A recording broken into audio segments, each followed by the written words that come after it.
Today's video is all about. False mentors or mentors that are steering you in the wrong direction. So, I was at the gym. I saw these two individuals working out, and both of them were deadlifting, and they were just taking turns watching each other, critiquing the form, as we've all been at some point in the past. And with this, one seemed like he was the instructor, where the other one was the student. And the student was deadlifting, and his form, from my opinion, looked perfect. Everything looked healthy, and I left and did a different set, came back, and they switched roles where the instructor was doing a set and the student was watching. And the instructor had god-awful form. Just surprisingly, his back was rounded, his knees were bent weirdly, and overall just looked awkward. It looked like he was the student. And this rung some bells inside, where I was considering these videos first and foremost. Here I am as the teacher, sharing my thoughts and perspective of the world, but oftentimes, do I really know what I'm saying? It's up to you, to be honest. We're all students, we're all teachers. At the end of the day, I think that the take-home message is that we have to be just confident in our own ability to find the path that is most profitable for us. You should trust yourself. Trust that you know the path. Yes, you can have mentors. Yes, you can have a guidance, but don't just put everything into your mentor's hand. You can sometimes, maybe you know the form you're doing is correct. Yeah. And I'm pretty sure that guy knew his form was maybe he doubted himself. Mm-hmm. And he gave all his power to the mentor. Yeah, surrendering your own free will for others is never really going to be the best option. No, that's not true. I'm sorry, not to cut you off, but yes, it's good to have a mentor, I think, but you don't want to give the mentor all of your not just power. What is the word, babe? You don't want to put every Mm-hmm. Yes, your mentor does know more. That's why they're further in life, but you don't want to just put all your okay. Sometimes you know what's best for you. Sometimes you know your own form is the best. I think that's the ultimate role of the student, is to recognize where the flaws lie in the student or in the teacher. Oftentimes, we need to keep an open mind that yes, this teacher has specific insight for us to learn from, but no one knows everything. No one's absolutely perfect in every single way. So you got to be able to stand your own ground and recognize that it's possible for you to overcome and be better than the teacher in whatever way is aligned with what you're doing. I think it's good to have a mentor, someone who's made it in life or someone who's doing something that you want to do.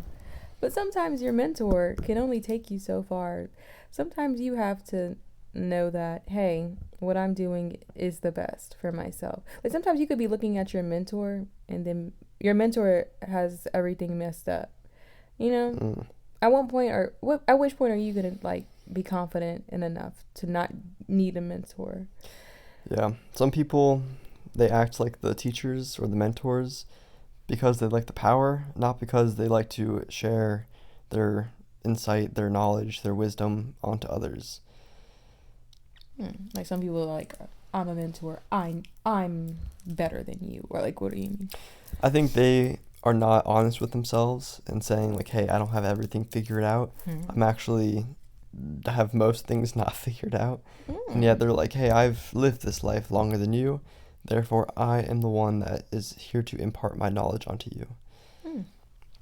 Yeah, if Maybe. your mentor can tell you, I don't know the answers to everything, but what I do know is how to get you to where I am, then that's one thing. But if your mentor is clearly not qualified, what happened, that story you told me earlier, two people at the gym, one is mentoring the other, but the one mentoring has terrible form and the other guy actually had good form. That's a metaphor for a lot in life. Some people's mentors actually don't know what they're doing. So having a mentor is great. We're not here to bring that down, but I think the importance here is to not lose your ability to stand up and recognize what's right in your own eyes. Yes, you can work with others to attain some shared goal, but at the end of the day, you have your own best interest in your mind. And you have to be able to approach everything objectively and recognize hey, sometimes my mentor may be saying things that don't actually align with me. And being able to put your foot down in those situations and really voice your opinions, as long as they're based in the objective reality, then that should be completely encouraged. And if it's not, by your mentor or by the teacher or whoever, then that's a red flag. And now it's time for a song by Siiyra. Oh, sometimes your mentor can't teach you all. So, in the book, the 48 laws of power? It's just, it's like never, it says, there's like a part and it says, never do better than never let your mentor see you excel beyond them. Especially if you still need that mentor. Like, there was one section of the book, it was like this guy had this extravagant party, like the best party and all, and then invited the king, and then the king was like, oh, I'm not feeling him anymore because he realized all these people started. So it's like, don't make your mentor, don't show that your mentor that you are above them. Person A was practicing for a really important test. Person B was giving like hella advice, but person B didn't have the tools to tell person A, like what to do. So person A is like, like trying to practice for their test or whatever, and person B just keeps on going. Like, here's what you should do. Here's how I would do it. And even though I don't have the tools to be equipped. And it's like, as person A, I'm person A. Fuck it. I'm person A. I'm like, you don't have the tools to teach me what I need to know. So why should I listen to you? Like, yes, thank you for your insight, but you can't really help me. Why do people like person B always do that?